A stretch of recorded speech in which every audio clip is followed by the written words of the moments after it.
આજે આપણે ગણિતની એક એવી રહસ્યમય દુનિયામાં સફર કરવાના છીએ જે એક સમયે અશક્ય માનવામાં આવતી હતી. પણ નવાઈની વાત તો એ છે કે આજે આપણી આસપાસની લગભગ દરેક ટેકનોલોજીનો આધાર એ જ છે. આ વિશ્લેષણ જગદીશ પાટણકર દ્વારા તૈયાર અને પ્રસ્તુત કરવામાં આવ્યું છે. તો આખી વાત શરૂ થાય છે એક ખૂબ જ સીધા સાદા પણ એટલા જ ગૂંચવણભર્યા સવાલથી. એક એવું સમીકરણ જેણે સદીઓ સુધી મોટા ગણિતશાસ્ત્રીઓને પણ વિચારતા કરી દીધા હતા. જુઓ, આ તો આપણે બધા જાણીએ છીએ કે 2 ગુણ્યા 2 બરાબર 4 થાય, બરાબર? અને -2 ગુણ્યા -2 તો એનો જવાબ પણ 4 જ આવે. તો સવાલ એ છે કે એવી કઈ સંખ્યા છે જેનો વર્ગ -4 થાય? થોડું વિચારીએ તો ખ્યાલ આવે કે આવી કોઈ વાસ્તવિક સંખ્યા તો શક્ય જ નથી, ખરું ને? અને આ વિચાર ખોટો પણ નહોતો. સદીઓ સુધી બધા ગણિતશાસ્ત્રીઓ પણ આ જ માનતા હતા. પણ પછી કોઈના મગજમાં એક જબરદસ્ત વિચાર આવ્યો.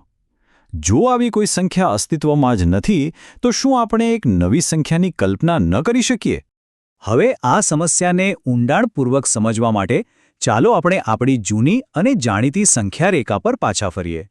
અત્યાર સુધી આપણે જે પણ સંખ્યાઓ વિશે શીખ્યા છીએ તે બધી આ જ રેખા પર ક્યાંક ને ક્યાંક આવેલી છે.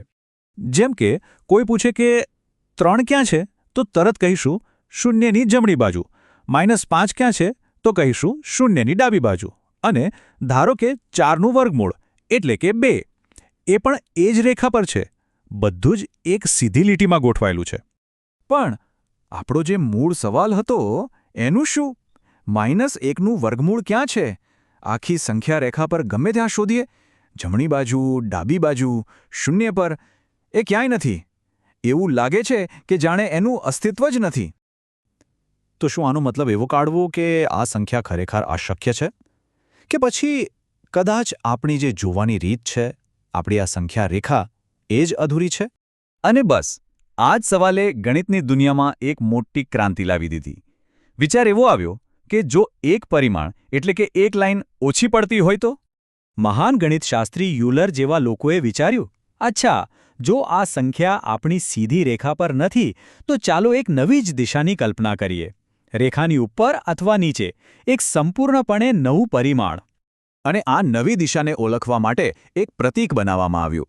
એવું નક્કી થયું કે ચાલો આપણે માની લઈએ કે -1નું વર્ગમૂળ અસ્તિત્વ ધરાવે છે અને આપણે એને i કહીશું. અહીં iનો અર્થ ઇમ્પોસિબલ નથી પણ ઇમેજિનરી છે, એટલે કે કાલ્પનિક. બસ આ એક વિચારથી ગણિતનું આખું જગત જ બદલાઈ ગયું.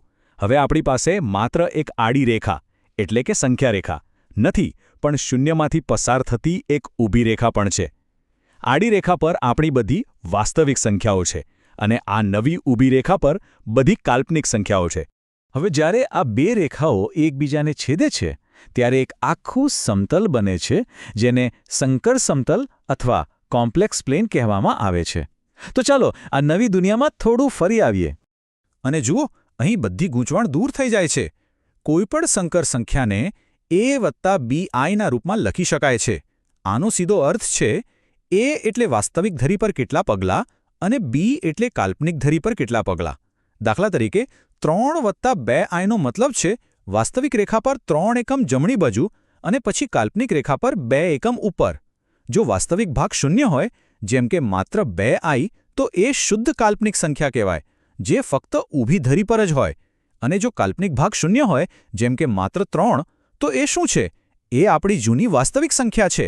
મતલબ કે આપણી જૂની સંખ્યા રેખા પણ આ નવા સંકર સમતલનો જ એક ભાગ છે. હવે મનમાં સવાલ થાય કે ભાઈ, આ બધી કાલ્પનિક વાતોનું વાસ્તવિક દુનિયામાં શું કામ? પણ જાણીને આશ્ચર્ય થશે કે આ કાલ્પનિક વિચાર જ આપણી આધુનિક દુનિયાનો પાયો છે. આનું રહસ્ય iની ઘાતમાં છુપાયેલું છે. ચાલો જોઈએ. iની એક ઘાત એટલે i, iનો વર્ગ એટલે -1, iનો ઘન એટલે -i, અને iની 4 ઘાત એટલે 1. અને પછી આ ચક્ર ફરીથી શરૂ થાય છે. i, -1, -i, 1. આ ક્યારેય અટકતું નથી.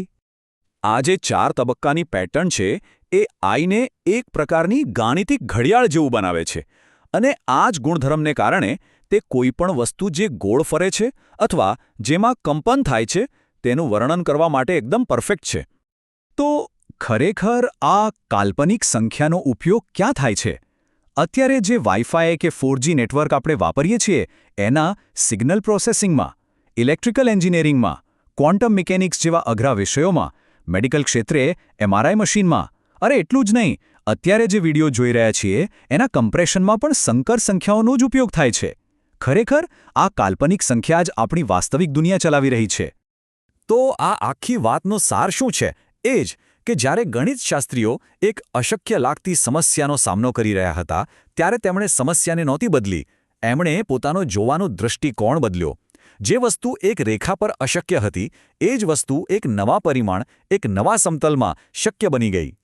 જો આ કાલ્પનિક દુનિયાની વાસ્તવિક સફર રસપ્રદ લાગી હોય તો આ જાણકારીને બીજાઓ સાથે શેર, લાઇક અને કોમેન્ટ દ્વારા જરૂર પહોંચાડજો. ગણિત અને વિજ્ઞાનના આવા જ નવા દૃષ્ટિકોણ સમજવા માટે અમારી ચેનલ ધ સિલેબસને સબસ્ક્રાઇબ કરવાનું ચૂકશો નહીં.